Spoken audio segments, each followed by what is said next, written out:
Hello viewers, আসসালামু আলাইকুম। কেমন আছেন সবাই? আশা করি ভালো আছেন।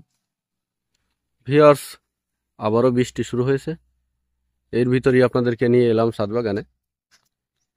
আজ আপনাদের সাথে শেয়ার করব গাছে ফ্রাম অন ফাদ কিভাবে প্রস্তুত করবেন এবং কখন ফ্রাম অন ফাদ গাছে স্থাপন করবেন সে বিষয়টি নিয়ে। ভিউয়ার্স, দেখতে পাচ্ছেন যে গাছটিতে কিন্তু প্রচুর পরিমাণে ফুল এসেছে এবং ফুলগুলো থেকেও কিন্তু অলরেডি ফল সেট হওয়া শুরু করছে। এটি থাই জাতের আনার, দেখতে চমৎকার এবং খেতে খুবই মিষ্টি এবং বীজগুলো নরম। তো এই গাছটিকে আমি এই শীতের জন্য প্রস্তুত করতে চাই। গাছটিতে অনেকগুলো ফল ছিল, আমি সেগুলো হারভেস্ট করে নিয়েছি। তো এই শীতে গাছটিকে প্রস্তুত করতে চাই যেন গাছটি থেকে আমি ভালো ফলন পেতে পারি। তো গাছটিতে আমি এখনো কোনো প্রকার সার ওষুধ দেইনি, আর আমি ছাদ বাগানের গাছে খুবই কম সার ওষুধ দেই। গাছটির বয়স প্রায় 1.5 বছরের মতো। এটিকে 18 লিটার বালতিতে রোপণ করে দিয়েছি। তো মিডিয়া প্রস্তুতের ক্ষেত্রে অবশ্যই খেয়াল রাখবেন বর্ষাকালে যেন বৃষ্টির পানি গাছের গোড়ায় জমে না যায়। জন্য প্রয়োজনীয় ব্যবস্থা নেবেন। এবং আমি মিডিয়া হিসেবে প্রস্তুত করেছি মোটা বালি এবং পচা গোবর, যে জন্য আমার সার ওষুধ কম দিতে হয়, কারণ জৈব যে সারটা সেটা গাছ কিন্তু সহজেই গ্রহণ করতে পারে। তো এই বৃষ্টির সময়ে ফল নিতে চাইনি, তারপরেও কিন্তু প্রচুর পরিমাণে ফুল এসেছে, অলরেডি ফলও সেট হওয়া শুরু করেছে। এই দেখতে পাচ্ছেন এগুলা কিন্তু সেট হওয়ার একটা পর্যায়ে চলে গিয়েছে।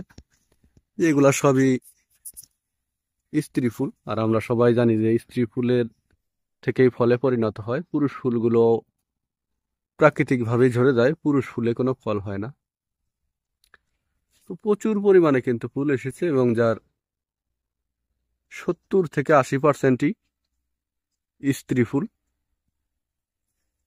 তো আমি কিন্তু খুব বেশি, মানে বললে ভুল হবে, কোনো প্রকার সার ওষুধই দেইনি।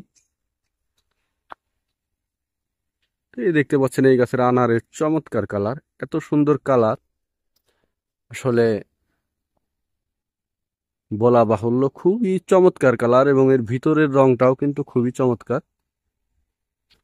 তো মূল যে বিষয়, এই ফুলগুলো কিন্তু অনেক সময় ঝরে পড়ে যায়। সেটা হতে পারে খাদ্যের অভাবে, অথবা ছত্রাকের আক্রমণে, অথবা অন্য যে কোনো কারণে। তো এই ফুলগুলো যখন ঝরে পড়ে যাবে তখন কিন্তু একটা চিন্তার বিষয় যে আমার ফুলগুলো কেন ঝরে পড়ে যাচ্ছে। পুরুষ ফুল যেগুলো, সেগুলো নিয়ে কোনো চিন্তা নেই, কারণ সেগুলো তো প্রাকৃতিকভাবেই ঝরে যাবে, সেগুলোতে ফল হবে না। যখন আপনার স্ত্রী ফুলগুলো ঝরে পড়ে যাবে তখনই কিন্তু একটা চিন্তার বিষয়।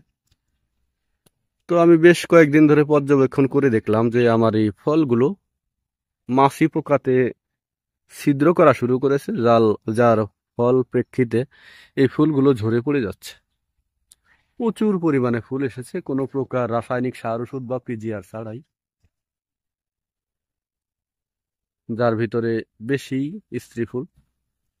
তো যখন দেখলাম যে ফুলগুলো ঝরে পড়ে যাচ্ছে, তখন আমি এটাকে শনাক্ত করলাম যে এটা মাছি পোকার আক্রমণ হতে পারে। তো আমি বাজার থেকে ফ্রাম অন ফাদ কিনে এনে গাছে কিন্তু প্রতিস্থাপন করে দিয়েছি। এই দেখতে পাচ্ছেন এটি ফ্রাম অন ফাদ। এবং কি আন্দাজ, কতগুলো মাছি পোকা এতে ধরা পড়েছে দেখতে পাচ্ছেন। আমি গত রাত্রে কিন্তু এগুলা দিয়েছিলাম। এক রাতের ভিতরেই প্রায় 1 থেকে 150 মাছি পোকা আছে এর ভিতরে। তার সবগুলো কিন্তু মরে পড়ে আছে। তো আপনারা চাইলেও এভাবে ফ্রাম অন ফাদ স্থাপন করে দিতে পারেন। এটি বাজারে খুবই সুলভ মূল্য পেয়ে যাবেন। এটি প্রতিটা, এই হলুদ যে বক্স, এই ফাদের দাম হবে 40 টাকা, এবং এর ভিতরে যে ওষুধ আছে এটার দাম হবে 20 থেকে 25 টাকা। হয়তো স্থান ভেদে একটু কম বেশি হতে পারে।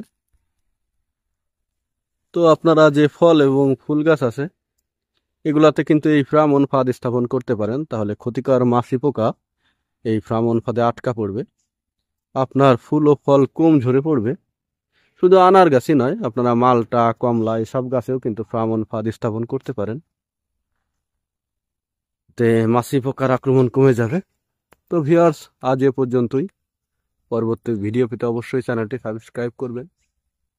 ধন্যবাদ সবাইকে, ভালো থাকবেন সবাই।